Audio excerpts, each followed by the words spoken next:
bilang tidak cukup happy dengan hasil ini. Saya akan sini memang 3 poin. Kita persiapkan dalam 2 minggu itu bagaimana kita bertahan lalu melakukan serangan balik. Itu yang namanya kita lakukan dari hari pertama kita dalam persiapan untuk game ini. Jadi saya tidak cukup puas dengan hasil ini. Saya akan kita akan evaluasi pemain belakangnya kita. Tapi kesimpulannya adalah saya apresiasi sekali dengan mereka bekerja keras 95 menit. Dan saya tahu bahwa hari ini adalah Sriwijaya, hari ini adalah hari yang tidak enak ditonton main. Saya udah pastikan itu memang. Saya udah pastikan itu, ditambah to be honest, sorry to say, lapangan kurang cukup baik untuk kita mainkan, apalagi ditambah hujan. Kita udah sepakat bahwa kita hanya bisa memainkan apa yang kita mau itu di lapangan, di kandangnya kita. Di tandang sekalipun tidak bisa maksimal, dan saya mohon maaf dengan permainan yang cukup buruk hari ini dan hasil yang buat saya pribadi cukup kurang memuaskan. Saya rasa kami harus bersyukur dengan skor 3-0 malam, tapi saya dan teman-teman tidak memikirkan ini di mana. Kami selalu siap dengan kami foto sampai dengan akhir, terbukti walaupun kami ditekan.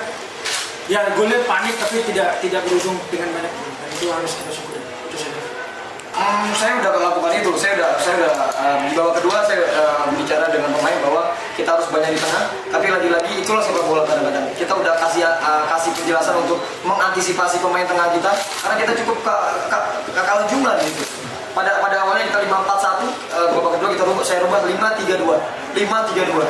Dan karena babak pertama gapnya besar sekali, cukup dieksploitasi dengan lawan, akhirnya babak kedua kita rubah. Cukup baik, tapi beberapa momen kurang bisa diaktifasi dengan pemain. Oke, thank you so much. Ini karena statement pertama saya datang ketika press conference, saya pastikan itu memang cedera. Kenapa saya bilang demikian? Ketika dia cedera lalu dia keluar, artinya kita kalah jumlah. Itu yang saya katakan kepada pemain. Nggak mungkin pura-pura cedera lalu keluar membuang waktu, impossible. Itu kita tidak akan lakukan itu. Tapi itu sering bersamaan ya cederanya ya pemainnya.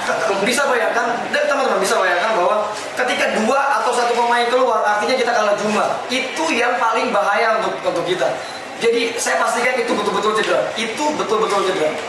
Ya, sebenarnya saya juga nggak ada, cuma saya tidak mau membuat sesuatu yang seperti hal yang buruk, karena saya tidak selebrasi untuk tidak memancing apa-apa ya.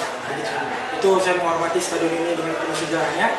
Saya juga menghormati tim yang membuat saya main bola juga, tim nasional sini. Jadi lebih baik saya tidak memprovokasi siapa. Udah jelas bahwa ada momen terakhir pemain saya disikut oleh lawan. Tapi lagi-lagi mengomentari wasit adalah bukan kapasitas saya, dan saya nggak bisa mengontrol itu. Biarkan yang berwenang untuk lakukan protes. Saya itu bukan kapasitas saya.